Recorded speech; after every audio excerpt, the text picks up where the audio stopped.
but Yeah, never I have guess to they're with kind him of walking figure out where we're around. going But anyway, Where home? I was alone. God, I don't remember this particular, you know how I know really in my mom's case. 5 points. 5 points is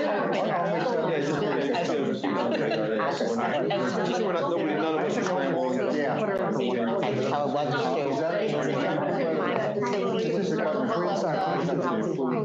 Juvenile officer basic. So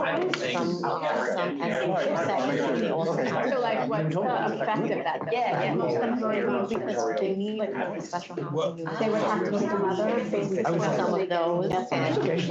Oh, yeah.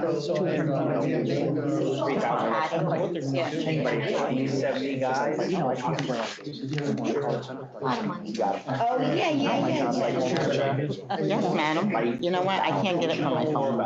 So when you Definitely let me know. You know, because I can definitely see what, which positions you would apply to. Yeah, Okay, yeah. With the hiring manager.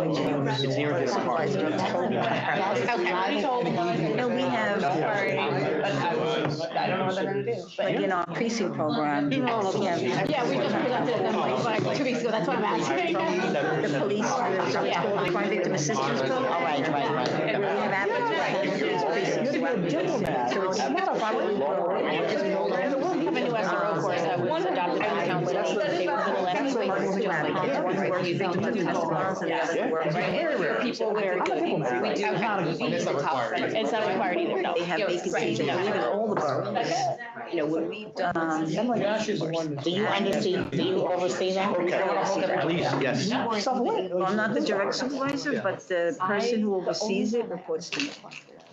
I know, sorry. 1980. Good morning, everyone. My name is Sheriff Ron Spike, Chairman of the Council, and I will call to order the 263rd meeting of the Municipal Police Training Council. And if we would all could rise for Pledge of Allegiance. Dr. McBride, if you please. Pledge allegiance to the flag of the United States of America and to the republic for which it stands, one nation, under God, indivisible, with liberty and justice for all. We could just remain standing for a moment of silence, please, for all those that have given the ultimate sacrifice that serve in public safety, certainly our folks that serve in the military, and we're only 2 days away from our 22-year anniversary of the terrible thing that happened on 9/11, and we remain a moment of silence for those victims as well.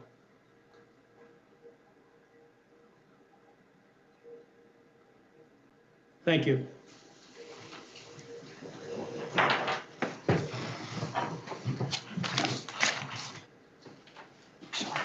Well,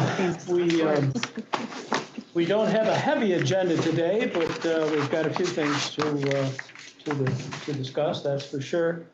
Let's go around the room and introduce ourselves. I'll start from my left. And Bruce McBride, Commissioner of Police, SUNY, retired. John Muller, MTA-PD in New York City. Chief. Mike Bonds, Deputy Commissioner for the Office of Public Safety here at DCJS. Johanna Sullivan, Director of the Office of Public Safety, DCJS. Dorothea Medina, Office of Public Safety in DCJS. Michael Puckett, Office of Public Safety, DCJS. Jara Traina, General Counsel Office for the Prevention of Domestic Violence. Molly Bates, Office of Public Safety, DCJS. Joshua Vino, Office of Public Safety, DCJS. Natasha Harvin Locklear, DCJS Legal. Colleen Glavin, Office of Legal Services at DCJS. Joe Popkin, Executive Deputy Commissioner here at DCJS. Opal Rivera, Assistant Commissioner, DOCS. Rich O'Brien, Staff Inspector, State Police. Deborah Long, Community Representative. Maureen Curtis, Vice President, Criminal Justice Program, Safe Horizon. okay, welcome one and all, and let's do some people on the fringe. And we've got some people on the video as well. There's a few folks from NYPD calling in if they could introduce themselves as well. Is NYPD on the line? Hi, good morning. Deputy Chief Peter Fortune, NYPD, representing Chief Obey, Chief of Training, NYPD. Okay. Morning, Sergeant Patrick Wilkins, Training Bureau, NYPD. Okay, welcome. Sergeant McNally, Police Academy, NYPD. Okay, that's three. Good morning. Can you hear me? Good morning. Yes, go ahead. Chief of Training's Office, NYPD.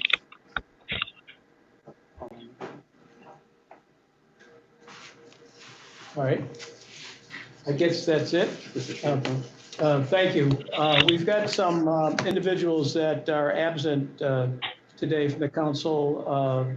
Dr. Toulon, Sheriff of Suffolk, is necessarily absent, and Chief Obey is absent, and there's several members that are on there today for that. We still have a vacancy with the retirement of Chief Parisi from the Chiefs Police Association. So other than that, we're looking pretty good. Let's introduce staff that are here, and Dan Manuel, Office of Public Safety, DCJS. Sarah Dean, Office of Public Safety, DCJS. Okay. Kara Gordon, Office of Public Safety, DCJS. Nicole Flores, Office of Public Safety, DCJS. Okay. Tom Mitchell, Counsel of the State Sheriff's Association. Okay, Tom. Okay. Joe, any comments you'd like to make? Yeah, I'll keep it very brief. On behalf of Commissioner Rosado, it's great to see you all. I know she would also want to commemorate or recognize rather the 22nd anniversary of September 11th. And so thank you for the moment of silence. I would just remind people about the upcoming Public Safety Symposium on September 26th, 27th, and 28th of this month. We just hit, as Mike Bonds just told me, 1,000 attendees registered for this 3-day conference. And really the Public Safety Symposium, which is the brainchild of the Office of Public Safety and the Office of Crime Analysis and Strategic Partnerships, brings together everybody from across the state, law enforcement executives, researchers, probation officials, to think about the best practices and how we advance policing in the state of New York, using both law enforcement and community solutions. So we hope to see many of you there. And if you need additional details, please feel free to reach out. The commissioner and our exec team are wrapping up our 15-city tour. Like she said, it has not been as well attended as Beyonce's, but we are doing our best. Just shy. We just finished our 12th city in Utica yesterday, and they've been great in getting feedback about how our programs are working, particularly the GIVE initiative, our gun-involved violence elimination, and SNUG programs. So we look forward to concluding those and then being able to request additional funding and some adjustments for next year in the budget. And then finally, onto the MPTC agenda, I just would preempt and say that the team has done a fantastic job with the domestic violence model policy that you're about to hear about, and really kudos to their partnership and leadership with the Office of Prevention of Domestic Violence. So that's my teaser, and I'll leave it at that. Thank you, Chairman. Okay, thank you, Joe. We have an agenda before us this morning regarding the model policy for domestic violence. We've got some regulation updates, and we have some training updates and some Office of Public Safety initiatives is what we'll be discussing today. Could I entertain a motion for the adoption of the agenda? So moved. A motion, second? Second. Second. Any further discussion? All in favor, say aye. Aye. Opposed, same. All right, the agenda is adopted as presented to us. The 262nd meeting minutes were sent out previously to the council. And if there are no additions or modifications to that, I would entertain a motion to approve those minutes. Motion to approve the minutes. Thank you, Deborah. There's a motion. Do I hear a second? Second, Chief Muller. Any further discussion? All in favor, say aye. Aye. Opposed, same. All right, the minutes from the 262nd meeting are hereby adopted, and thank you. The first item on the agenda is the domestic violence model policy update. I believe Molly and Jar are going to speak to that. I don't know which one is first, but Molly's first. All right, you have the floor. Thank you. All right, thank you. Good morning, Chairman and members of the council. This morning, I'd like to provide a brief overview of the updates to the law enforcement domestic incident model policy. To provide a little background, in 2010, executive law was amended requiring the council to develop a model policy in conjunction with the New York State Office for the Prevention of Domestic Violence. That policy was adopted at the December meeting of that year and was disseminated to law enforcement at that time. Today, we bring a much-needed updated policy to you for your consideration. As part of the revision process, DCJS once again partnered with OPDV to complete a comprehensive review and update of the existing policy, along with a panel of law enforcement and community partners. The goal of this update was to ensure an appropriate law enforcement response, as well as providing a victim response through a survivor-centered, trauma-informed, and culturally responsive approach. Before I go into a little more detail, I just want to take a moment to recognize our panel members. Captain Cleary, representing New York State Police, Deputy Chief Eager from NYPD, Chief Blasco, representing the New York State Chiefs Association, Chief Deputy Noonan from Albany County, representing the Sheriff's Association, Assistant District Attorney Rita from the Erie County for representing the DA's Association, Sergeant Jim Laurie representing the Training Directors Association of New York State, and I apologize because I'm probably not going to say her name right, but Remla Parthaswarthy, she was an attorney with the Empire Justice Center. The purpose of this model policy is to provide guidance to law enforcement on recognizing, responding to, and assisting victims of domestic violence, when and how to complete domestic incident reports, and enforcement of orders of protection. Assisting those experiencing domestic violence will help connect victims to essential services that may improve safety and may aid in holding domestic violence offenders accountable for the harm that they have inflicted. The policy addresses some fundamental areas of response to include communication, responding officer on-scene procedures, on-scene investigations, excuse me, the role of the supervisor, which is a new section, arrest policy, orders of protection, firearms, and training, which all of those were existing topics within the policy, just the role of the supervisor is a new addition to the update. And at this point, I'll turn it over to Jara. I welcome her here today. As we mentioned earlier, she was a huge partner and asset to the update. So Jara will go over some of the specific updates. Great, thanks, Molly. And I just want to thank Molly and Johanna for really true partnership and working together so that our agency can have a voice in really hoping to shape the police response to domestic violence to make it, as we've said, more survivor-centered, trauma-informed, and culturally responsive. Because that really mirrors the work that OPDV hears through our domestic violence regional councils when we meet with folks throughout the state about the ways the system in general is moving to really address survivors. And we also hear from survivors themselves about their police interactions, and this is really what they are looking or hoping for. In addition to just, the general policy format changes that you'll see compared to the old policy, adopting the new format that DCJS is using, we did incorporate the new policy statement that really recognizes that part of the purpose of the policy is to assist victims. The goal here, and this is, based upon learning OPDVCs from both our fatality review team and other sources, is that this is a key moment of intervention to help connect victims to services. So that's really reiterated in this policy. So we're gonna, as I mentioned, the policy includes definitions of what it means to be survivor-centered, trauma-informed, and culturally responsive.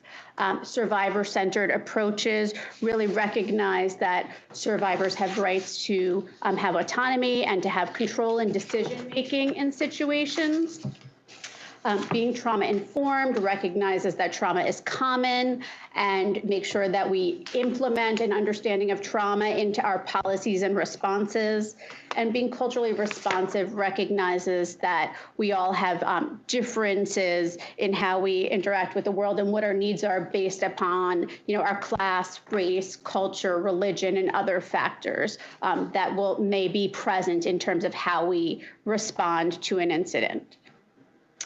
So the policy also was revised to include some definition changes. We included an expanded definition of domestic violence in the policy section, which recognizes the tactics of domestic violence that folks might experience, such as financial, technological abuse, or sexual abuse. It also recognizes a definition of coercive control, which is really a series of behaviors whose goal is to create intimidation and fear in a victim. And we do that because, although this is a policy about responding to particular domestic incidents, domestic violence is usually occurring through a course of conduct. And that becomes relevant later on in some of the changes I'll discuss about how we interview victims and really elicit more information about what they're experiencing. We also included amendments to the offender age to recognize and raise the age. There was previously a specified age in the policy, and now this just recognizes it's consistent with the age of criminal responsibility. So the policy had an existing communications section. We kept in there language about call priority, making clear that domestic incidents are high priority calls. As well as noted that where practicable, sending multiple officers out to a domestic incident investigation is preferred. We also added a note that kind of comes out of the experience of the pandemic, in that sometimes folks would call 911, and then if an abuser walked into their room, would tell dispatch, oh, I ordered the pizza and it hasn't come. This is my address. Just to recognize that when dispatchers are receiving calls that might seem like wrong calls, that they may actually be calls for help, and that dispatchers should consider sending officers when those incidents happen. Excellent. So some other updates we made to the policy, on-scene investigation sections. We clarified that where practicable, gathering information prior to arriving on scene is helpful. So where dispatch can provide information on prior domestic incidents or calls to that particular address, or information about history of existing or prior orders of protection for folks that are known to be at the scene, that might be useful. We also included clarity on assessment for physical injuries on the scene. So that's going to include, sexual assault as well, and making sure that, if there is suspected sexual assault, that referrals or information are provided for a sexual assault forensics examination. We also made a note about assessing for the well-being of any pets or companion animals on the scene, because we know from research that, in households where domestic violence is occurring, that harm to animals may occur as a means, of course, of control. Moving on to on-scene investigations, we've included a lengthy section on, interviewing the victim. And this is really where we go through the importance of providing a victim or survivor-centered approach, focusing on listening to victims, asking them about prior history, asking them to use their own words, before moving into really pressing for particular details. We also focus on asking victims about access to firearms or other weapons that may have been used, and then reiterating, providing information to victims about services that might be available. We did include a section on evidence collection and specifically provided some guidance on technology. So making sure that you're asking questions about any kind of audio or video surveillance that might be present in the homes. As we know, this technology is now commonplace, and might be able to capture relevant evidence. We did include a reference to the MPTC policy on body-worn cameras here, and the existing language from that body-worn camera policy that references that officers should consider requests from victims not to be recorded when they're responding to domestic incidents, and some guidance about how to handle that. Really, this again is recognizing that the presence of body-worn cameras, and that that future evidence being made available to the defense might impact the willingness of a survivor to cooperate with the investigation. And so making sure that, when that is requested and if the officer thinks it's appropriate, that, that should be deactivated. Yeah, that could be an issue with some agencies that actually require the BWC to be on when in these kind of situations. But there's a recommendation that they consider policy to deactivate and to actually announce the deactivation on record. That's correct. Yes. Okay.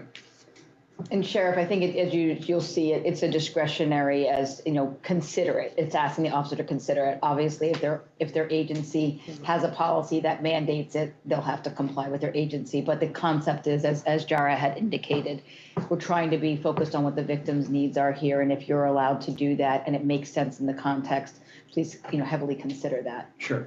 Yeah, I think you'll find in most cases that just carve out that, as long as the victim states it on body-worn camera that, I'd prefer this not to, not to be filmed, then I think you'll find most departments that'll be the way to get through this. Yeah. And if a department's policy might be that they do not ever have officers turn off their cameras, then, in a survivor-centered manner, it would be to explain that, that I can't honor your request, this is our policy, and then figure out what other next steps might be appropriate to, provide a way for her to safely share information that might be sought. Sometimes it depends on whether the offender is present or not present and the likelihood of, we've had those situations, so it's a discretionary thing. Okay, so some other key updates in the policy include documentation. So we've had additional guidance about completing the domestic incident report as it relates to pulling in the lethality assessment factors. So if you'll recall, I think it was this time last year, the MPTC voted to add an objective to the basic course for police officers for the domestic violence sections about educating officers on lethality in domestic violence cases. And the existing domestic incident report has several questions that capture information about lethality. And so we've provided some additional guidance on that. And when those questions are answered affirmatively, highlighting that those cases are all the more important to make sure that you are advising victims about the availability of services and the hotline so that they can, really connect with somebody in the moment to plan for their safety. Additionally, as I mentioned a little bit about, the body-worn camera discussion, a discussion of making sure that after the fact that investigations are considering the use of any other evidence that might exist to build the case, about the availability of crime analysis centers to do any kind of forensic work on phones and other sources of information that might be available. And then we also included a new section on the role of the supervisor.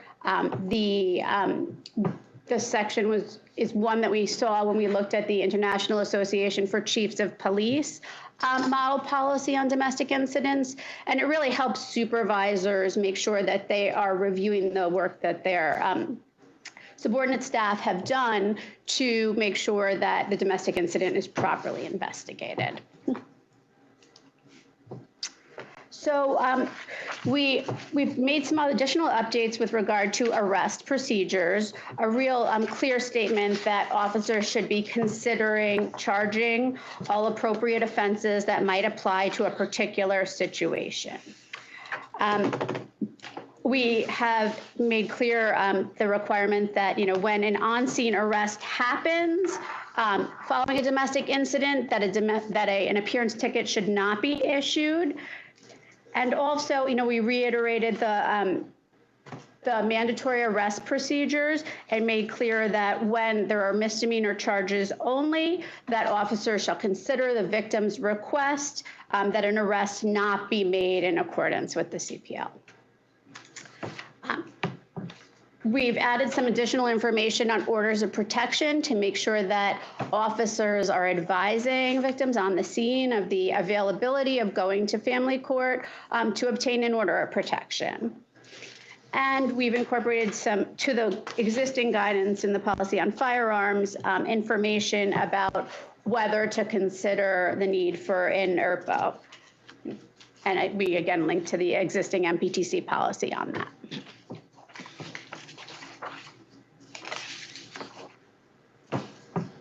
Any additional questions? The one other thing I just thought we should probably raise is that there used to be an officer-involved domestic violence portion of this policy. And it was determined, by the membership of the advisory panel, we wanted to remove that with the goal of setting up a separate policy just on that, because the importance of the issue we felt was getting lost in the larger policy here, that this policy should be more focused on the actual response to it and then have a separate policy specifically geared towards officer involved. That being said, our office has worked and we have an online online training that is available to all. Actually, now it's available to all in law enforcement that addresses primarily it's geared towards executives of the importance of having an officer involved. So that's a future project that we're working on, but felt that it was getting too lost in this policy and that in and of itself, it should have its own separate policy. And so just wanted to make a note of that. So you're saying the online is available presently? Yes. It is. Yeah. Can I just ask a question from a community perspective?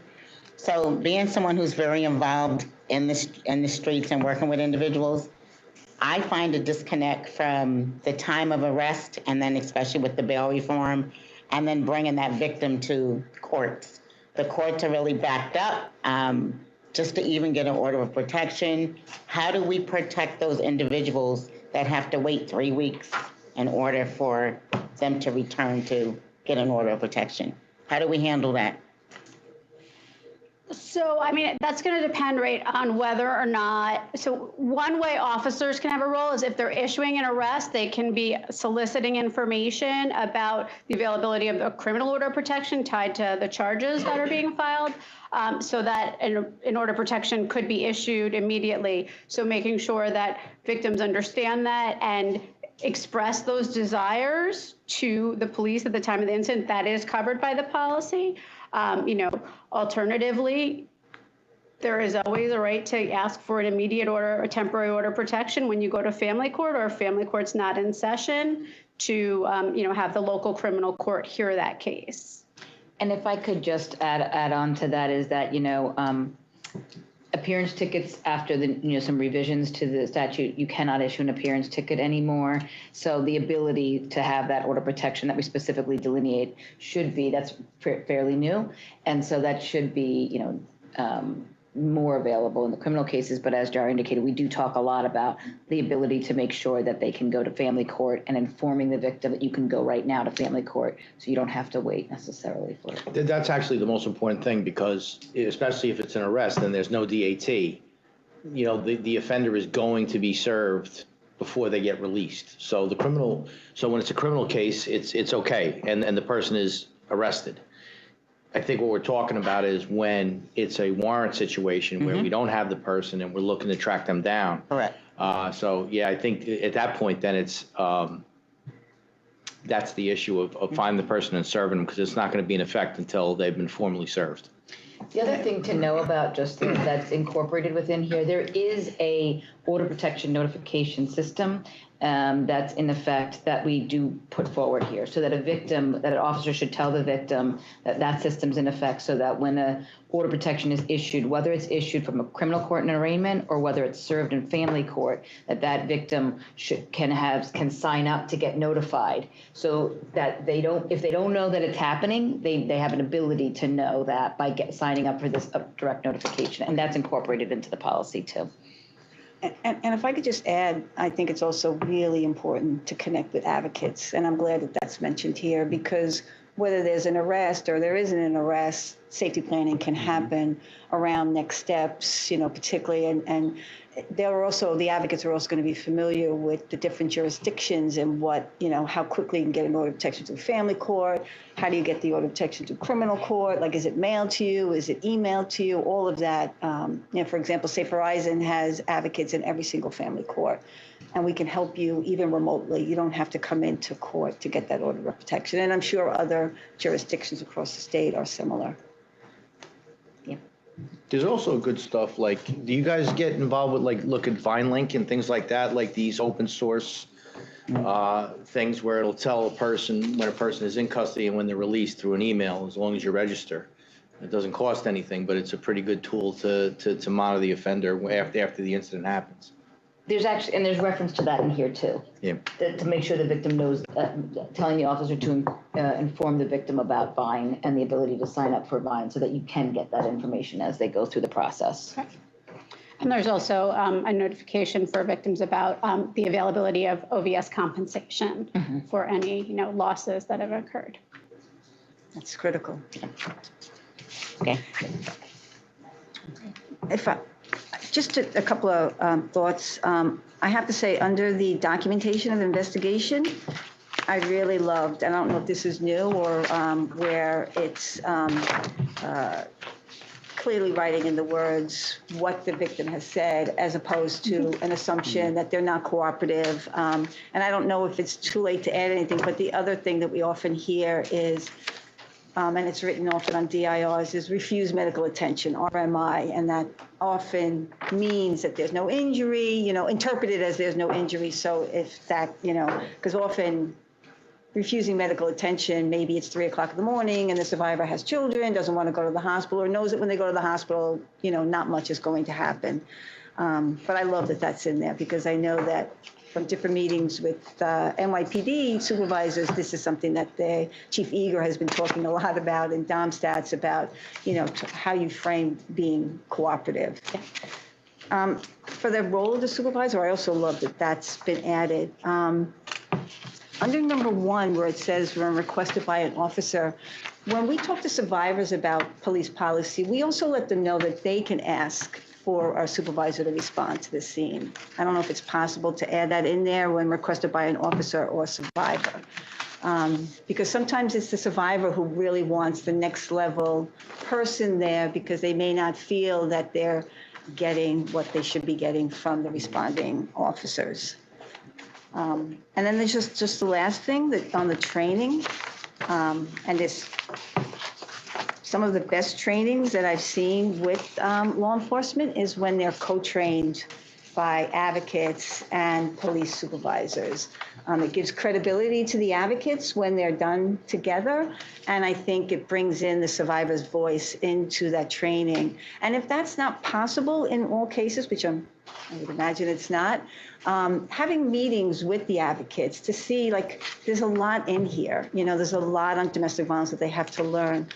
What are the advocates and survivors seeing in the world when police respond, and what do they think should be highlighted in a training? Talking about the survivor's language and being client-centered, I'm sure most advocates would say is really important to focus on. Really understanding whether or not a person can get a criminal court order of protection if there's no arrest, is something that I think you'll hear from a lot of advocates as well, and survivors. So I think that would be really helpful too as well. But I think this is great. Maureen, can I just make sure we clarify? Because I think most of those are pretty easy for us to amend, and we have done this before in policies at this, because they're pretty minor. So just going back to your point, in addition to avoid using conclusions such as refuse to cooperate, you wanted us to just add or refuse medical intervention. I think that's a pretty easy one for us to add, and I think that makes a lot of sense from the point that you're talking about. So that makes sense to me. The role of the supervisor, one thing I just want to make sure I understand, are you suggesting that the officer, because this is a policy for the officer as to how they should respond and for the supervisor as to how they should respond, are you suggesting that we put in there that the officer should let the victim know the supervisor can respond? Or are you suggesting that, I'm just trying to figure out how the supervisor might know if the officer doesn't call them? I'm just trying to figure out what direction we're telling the officer, or just put in, or a victim should respond if called by an officer or a victim, like that. That's what you're suggesting adding, that's it. Well, I was suggesting if the officers are on the scene and the victim doesn't feel that the officers are responding appropriately, Right. the victim would call 911 and ask for a supervisor to respond to the scene. Okay, I'm just trying to figure out how to Yeah. include it, because I think it's an important point. I just want to make sure we can. I think it could fit under 7A1, where it says respond to assist officers investigating incidents of domestic violence when requested by an officer, or survivor, Yeah. or whatever. Yeah. Okay, that makes a lot of sense, thank you. And then the last, I think we could probably add into the training, something like departments should consider co-teaching with DV providers where possible, or something like that would be a pretty Please easy. recognizing the advocacy groups that are out there. Yeah, And I have to say, the other thing I really liked was, in speaking about the advocate, it wasn't just automatically telling the person, speak with an advocate. It was offering it, which I think was really also being very client-centered. Because I know that sometimes survivors think they're being told to do certain things, whereas it's now their right, whether or not they want to speak with an advocate. And some will and some won't. Yeah, thank you. We felt that was really important because, what we see in fatality review is, oftentimes that officer making that offer in person to call the hotline, it increases the likelihood of the call actually happening, but it also makes that person feel believed and supported. And the combination of those two factors, really has a positive outcome often. Yeah. And just one last thing, I don't know who said it, but when you were talking about the body-worn camera, and if a policy states that you can't turn it off, just explaining that to the survivor, that, we often talk about, we do client-centered practice in our agency, and our staff will say, well, if I work in a precinct and our client I'm working with doesn't want that arrest, but it's a mandatory arrest, how can we be client-centered when we're not supporting that client's decision? And being client-centered means explaining to them why the officers have to do that this is the law, this is, and it's not that they're doing it because you don't want them to do it, it's that this is what they have to do under the law and under their own policy. I think the next step in this, Jara, if I can, is to utilize the guidance that we've gotten from the panel on the policy itself, and then start to look at the portion of the basic course that addresses it and make sure that the basic course is more reflective. So some of your points right there on how we articulate, how we train officers on how to communicate with victims and that victim-centered, we're going to have a new lens on the entire basic course with that lens on it. So I think that that's really going to be a good addition. Yeah. You answered my question. Well done. See, I knew where you were going, Bruce. I could read your mind. No, this is a very solid policy, and the question is, to what extent does it impact our training efforts? And you raised the issue of basic school. But we have to remember, too, we also have peace officers, we have campus officers, we have correctional officers, and this all impacts everybody. So, I'm just wondering, to what extent this policy would impact that kind of training. And then, of course, we have the issue of in-service training, which we're not going to go any farther. But a lot of things have changed since, the pro-arrest policies in the 90s, going to the revised policy. Now we have another revision. And I guess the question is, to what extent do we get this new policy out to the field? And I know there's a practice where somebody writes a cover memo and goes to the sheriff or the chief. But, I would hope it gets down to the training directors and to other people. Go ahead. Is this going to involve accreditation? Yes. And tomorrow accreditation meets, and we've already shared it with Gabe Maruso, who runs our accreditation program. They looked at their standards and they're going to cross-reference it and looking at their standards and making sure the standards comply with some of the new additions to this. So yes. That's all.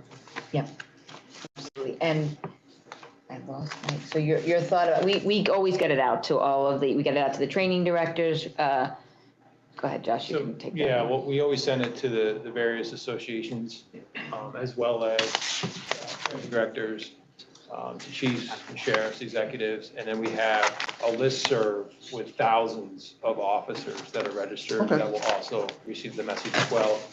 And then we'll also post it publicly on our website as well. And also, there's a certain conference coming up. I Yes. don't know, the agenda is carved in stone, but I just throw that out. Yeah, definitely. I think, I believe there is a few presentations that address it, and I'll make sure that they become aware of the new policy so that they can address it in their presentation. I believe we do have some on that. And just one thing, Joanne, like you said, I did find it where Vine is, but I think we should move it. It's in arrest policies, it's F, page 10. Advise victim that release of the suspect can occur at any time, inform the victim of the release dates. We should probably move that to 8 on page 6, which is Roman numeral 6, on page 6. Provide the victim with information on. Because when the cops are looking at what they have to notify the victim for, it should be there. That's a good catch, John. Yeah. They went back and forth with where to put certain things about telling the victim, whether it was there or after arrest, and so, yeah. Suggested. Easy one to move. Whomever. And read by Joanna. All right, any, You can read them again. Molly and Jar, are you, anything more to discuss? Or? No, just to the point that Dr. McBride was making about additional training and assistance. So, OPDV has historically had a law enforcement trainer that is, a former law enforcement officer that does training. Our prior officer, Bob Passano, he doesn't like to say he's retired, but he did leave state service earlier this summer. And so we're in the position right now of hiring for that position. And once we do have somebody up to speed, we are planning to do some additional training on kind of breaking through and kind of embellishing on the policy itself to get to some of the kind of concepts that we're talking about more and offering that. Thank you. It's going to be hard to replace Bob. We send greetings. Yeah, and I just would like to echo what Jar said at the beginning. This has been a really great partnership, and I really great partnership with Jara on this, and OPDV, and our advocates and others that have helped us with this. And I'm really looking forward to the next steps that we take, with the new staffing that you have, and it's been really, really great. Okay. Any other questions, concerns? All right, I know that Maureen would like to make the motion on this. Chairman, can I suggest to amend the motion slightly to include the conversation we just had here? The words are out of my mouth. Oh, okay. I do have suggested wording. If the council, this makes sense. Adopt the domestic violence model policy to include amendments discussed by the council and read by OPS staff. Okay, Does that work? sounds good. Sounds good. Go to Natasha. Does that work, Natasha? Discussed by council. What was the last name? So adopt the domestic violence model policy to include amendments discussed by the council and read by OPS staff. OPS? Read by OPS. Oh, OPS. OPS. Okay. Yeah. Okay. Okay, go ahead. 12 acronyms, go ahead. Adopt the domestic violence model policy to include amendments discussed by the council and read by OPS staff. Okay, we have a motion. Do I have a second? Second. Second. Any further discussion? All in favor, say aye. Aye. Opposed, same. Okay, that the policy, domestic violence model policy as discussed today is approved. And we thank you, Molly and Jara, for all your contributions. And please extend a thank you to the stakeholders involved in all of this. And we appreciate everybody's work on this. It's one of our more important model policies. They're all important, but this is a good one. So thank you very much. Thank you. Okay, moving on to some informational and update stuff. We have some regulation updates. Natasha, you always get to talk, so we look forward to hearing from you. Go ahead. Okay, thank you, Chairman. These were regarding the regs that the council recommended to the governor to allow for in-person training regarding regarding training for the in-person death notifications. These regs were sent over to Chamber, and council and I are working with Chamber to get these reviewed promptly, but they are still under review. So as soon as we get some information back, we will notify everyone. Okay, all right, thank you. And the next item is the Office of Public Safety training updates and some of those initiatives. Josh, I guess you're handling that? Yes, sir. Thank you, appreciate it. Good morning, everyone. I guess I could say it's exciting times in OPS in terms of the training unit. For many years, we were running at a skeleton crew, so to speak, where we had some recruiting challenges. And I mean, kudos to the staff that held the torch and continued to carry it. I don't think anybody would recognize that we were, we had quite a few vacancies in the office in terms of training. But we are fortunate enough for, with the support of leadership from Joe and the commissioner, as well as Mike and Johanna, to work with civil service or HR department to revise our recruiting and essentially a retention of our good staff that we have, creating new standards to attract candidates to fill these vacancies. And right now we're reaping the benefits of that. We've been conducting interviews like nobody's business. I think I'm up to almost 30 interviews in the past month or so. But it's good. It's good. And obviously, with more resources equals, more staff equals more resources to do initiatives and certain projects and things that might have been lingering that weren't necessarily raising to the level of priority. But now we have the additional staff to address those issues on top of other priority issues that the council brings forth to the table, as well as legislative initiatives and things like that. The result of our recruiting efforts is, with the expansion and filling these vacancies, we now have a team that's solely dedicated to the basic course for police officers, the basic course for peace officers, as well as all the derivatives of those courses and the specialized instructional courses that are required to teach components of the basic course. So we're in the process. I think we have a new staff member starting tomorrow, as well as another one within the next couple of weeks to fill those positions. So we're excited about that. Mike was recently promoted, who is heading that unit. And we're looking to take a lot of the adult learning methodologies that we have learned along the way, especially with what we just did with the redesign of the firearms curriculum, and apply those to other areas within basic training. So exciting times there. Molly, who was recently promoted, will now be responsible to oversee the expansion of our support for corrections training at the county level. We're hopefully going to be starting interviews soon to attract some candidates who have recent correctional experience to assist us with that endeavor. And certainly like to thank Tom Mitchell and the Sheriff's Association too for surveying their membership to see where the needs are in terms of what areas we can address as an office to support correction officers. So Molly will have her work cut out for her in this new position. And then one of the other areas that we've, because of the additional resources we can focus on now too, is more leadership training, focusing on supervisory training from first line supervisors all the way up through executive leadership management. So these are certainly exciting times for OPS as we, rejigger a little thing, the structural organizational structure to address certain needs within the law enforcement community based on the feedback that we've heard and the needs of the office to address additionally the council's initiatives that come about.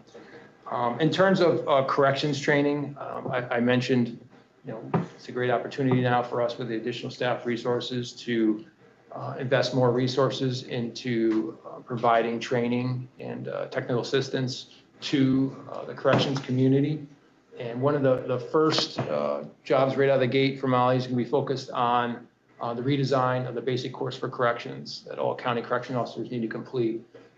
That's going to be a huge undertaking, but we're looking forward to it, and we're looking forward to taking a course that has been updated periodically over the years, but then looking at it from a new perspective, a new lens, applying the adult learning principles that we've learned along the way in the research on how the adult brain learns and how we learn new skills, and designing that into the basic course for correction officers. In terms of the supervisory and executive leadership program, the next step here is to redesign and update the course in police supervision that all first-line supervisors are required to complete. That's going to be a monumental task, and we want to start off by with a job task analysis, assessing across the entire state, and that job task analysis would also include NYPD as well, to address their job tasks that are required for a first-line supervisor, in hopes of building then a course off of those job tasks that are a requirement of a first-line supervisor. Many of you might have seen recently we announced the FBI National Academy Associates Leadership Certificate Program. Many thanks to our Deputy Commissioner Mike Bonds for bringing that on board. It's a first for the FBI to deliver this program to New York State as a statewide initiative. It's 11 days of training across 3 separate in-person trainings that are going to be open to law enforcement serving in a leadership capacity within their agency. And the first session is set to start off mid-October, and then there'll be a second session in November, and then another session in December. And it'll be capstone by a self-study research paper assigned by the FBI National Academy after the completion of all 3 of these in-person trainings. And the response to the announcement has been overwhelming, to say the least. Hopefully we can offer more of this type of training in the future, as we have this new unit and this new role to focus on, in addition to rebuilding the course in police supervision as well. The other things in terms of, I mentioned earlier the expansion of the basic course for police officers and the resources that we have there.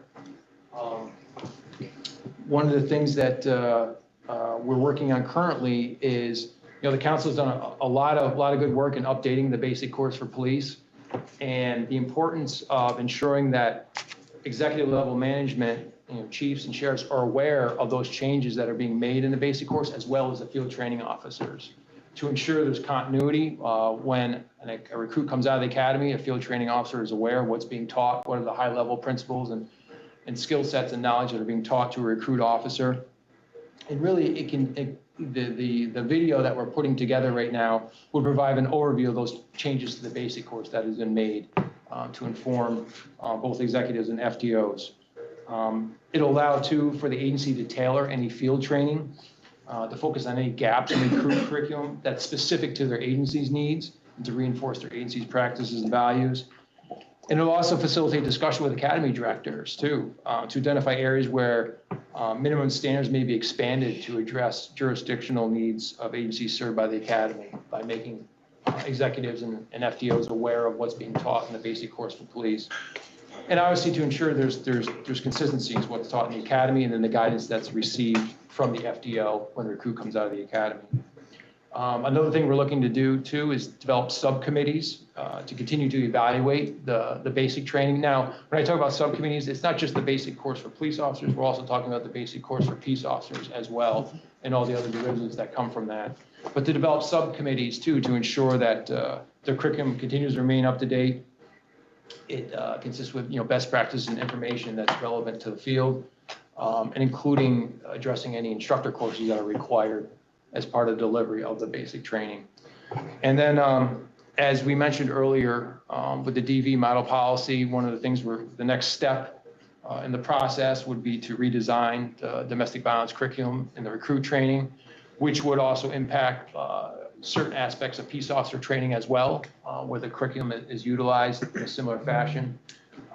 We're looking at the redesign of the instructor development course as well, again, with a lot of the principles that we've been talking about through the implementation of the firearms program, is getting that messaging out not only to current instructors, but when new instructors are developed, they receive this new content and understanding of the adult learning methodologies.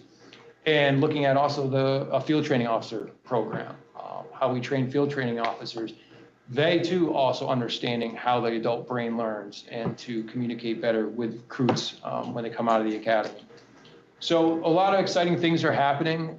So the agenda may be light this time around, but as we move forward, I suspect we're going to have quite a few items to be looking at. A second piece that I want to make mention of is the CADIS learning management system. I think Johanna alluded to it earlier in the meeting. We now have available to all police officers access to online training, previously recorded webinars that they can register for a license to have access to. In addition to that, they can also view their own training record history as well. That went out to law enforcement a few weeks ago.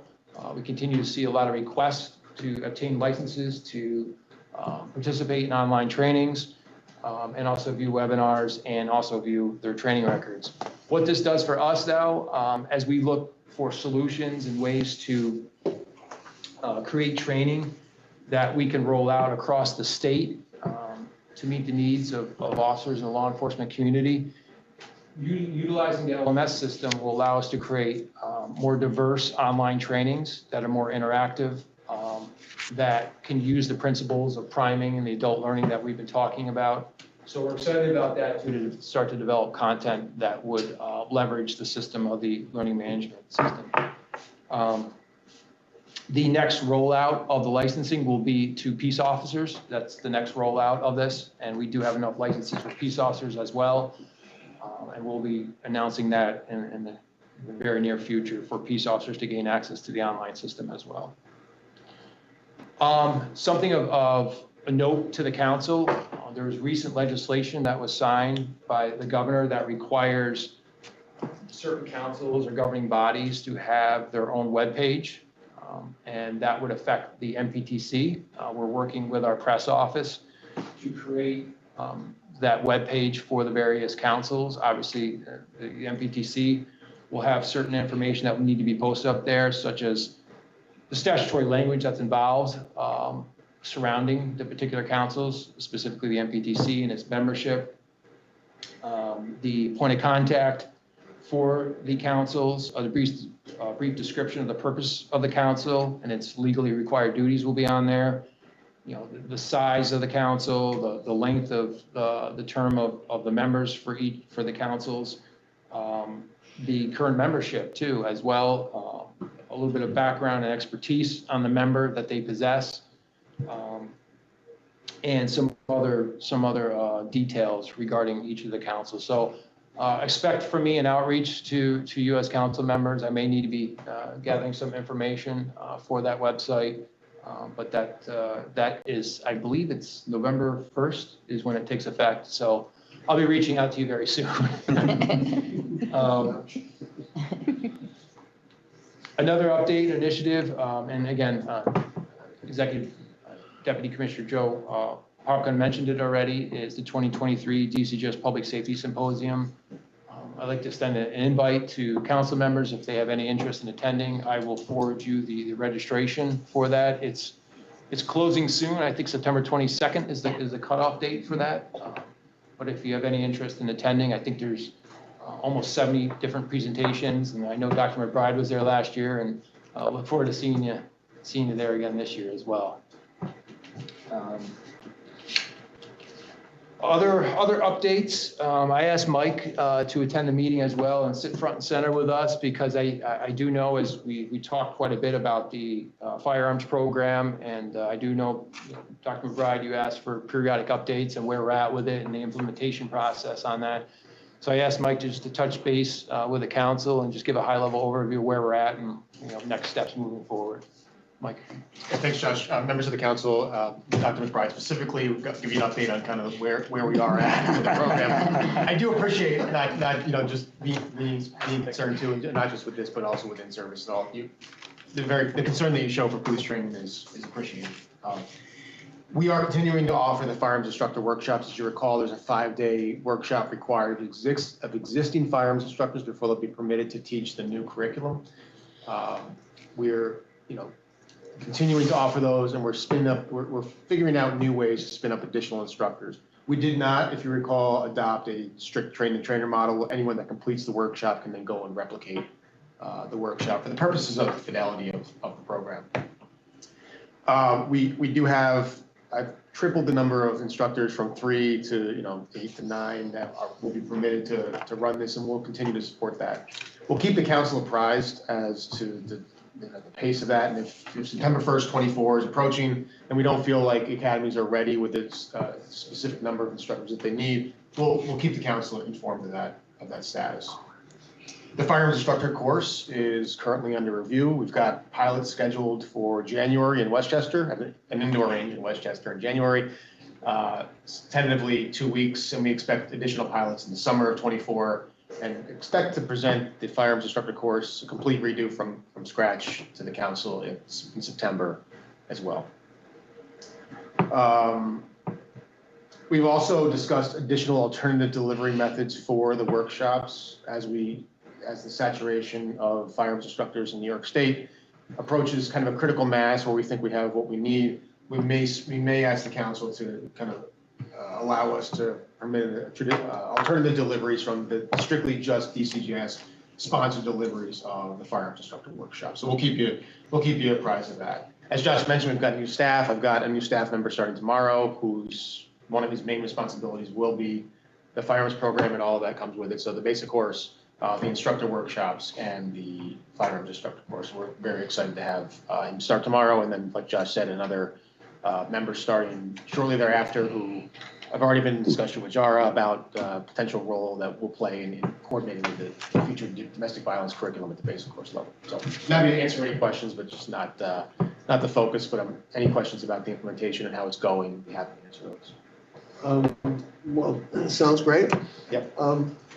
What about the qualification? We've spoken about that before.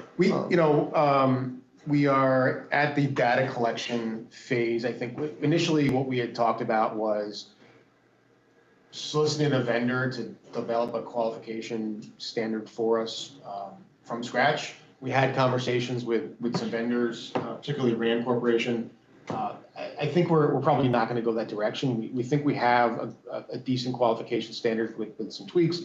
What we're concerned about is this potential disparate impact. And so we're collecting data at this point on the qualification.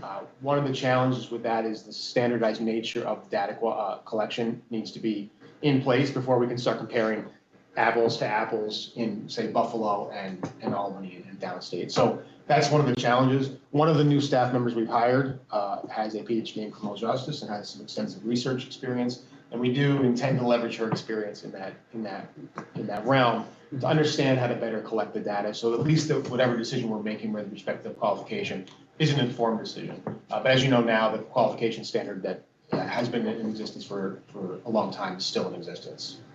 Thank you. So thank you, Mike. In terms of another item for update is the physical ability performance standard. I informed the council in the last meeting that we were very close to getting ready to launch the job task analysis, and I'm happy to say we've done that. We have agencies completing the job task analysis right now. We eagerly await the results. Hopefully we'll have by December an idea whether the results are going to serve in our favor for amending the current physical ability performance standards. And I will have more to report back to the council then. I'm a little bit shy to get into any details because I don't want to taint the survey process if anybody's listening, but if there's any other questions, I can certainly answer those off record, just like we had that closed meeting last time for the purposes of ensuring the integrity of the job task analysis process. But I'm just happy to say we're underway with that, and things are moving forward. So we're excited about that too. And the final point, we're getting ready to release an in-service training survey to send to law enforcement agencies to assist us in identifying in-service training practices being employed by agencies, as well as the need to address in-service training needs. Now that we have more staff, more resources, we have a greater opportunity to assist agencies in meeting in-service training needs and identify what needs there are and come up with a plan to assist them in meeting those needs. So that survey will be launching very shortly. Does that go out to academy directors as well? Yeah, I think I'm going to try to get as much input as we can, not just from chiefs and sheriffs, but those, boots on the ground who are delivering the training as well. There's a lot of open-ended questions there to get feedback, to identify where there's training gaps and needs. So certainly, yeah, we're gonna try to reach as many people as possible. If you're an accredited agency, then the annual retrain is 21 hours, I believe? Yes. Minimum? Okay. And on the survey, would it be useful to find out how often people do recoil for firearms? That is one of the survey questions already. Yep.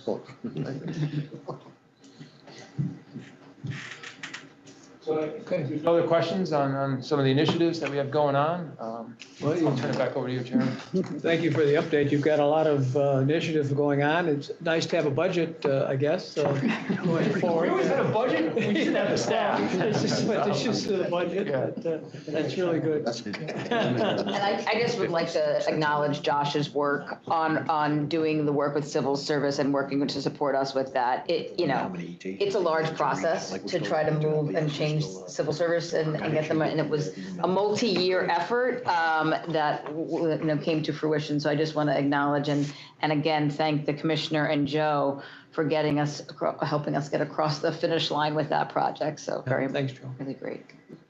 I have the easy job. Thanks to the team at OPS and, really, I think everybody here at DCJS, we want to make sure that people are valued and also have a path ahead, right? For so long, these agencies, whether it's the titles or the places, they just kind of get locked in there. And I think over the last 2 years, with the support of OPS and everybody, it's been an easy job for us to kind of get it over the finish line. And so thank you to the team, Josh, Mike, Johanna, and Mike Bonce for doing all the heavy lifting. So thank you, Chairman. Thank you. And congratulations, Molly and Mike, on promotions. And, any new business that any council member would like to bring up for discussion? We're awful quiet today. I'm absorbing it all in. Oh, okay. All right. Hearing none, the next meeting is scheduled for December 6th, 2023. And if there is no more business to discuss, I entertain a motion to close. So moved. So moved. Second. All in favor, say aye. Aye. Opposed, same. Thank you. Thank you all for being on the video and conference as well. And thank you, staff, for everything. And have a nice day. Thank you. Meeting closed. Rough the air.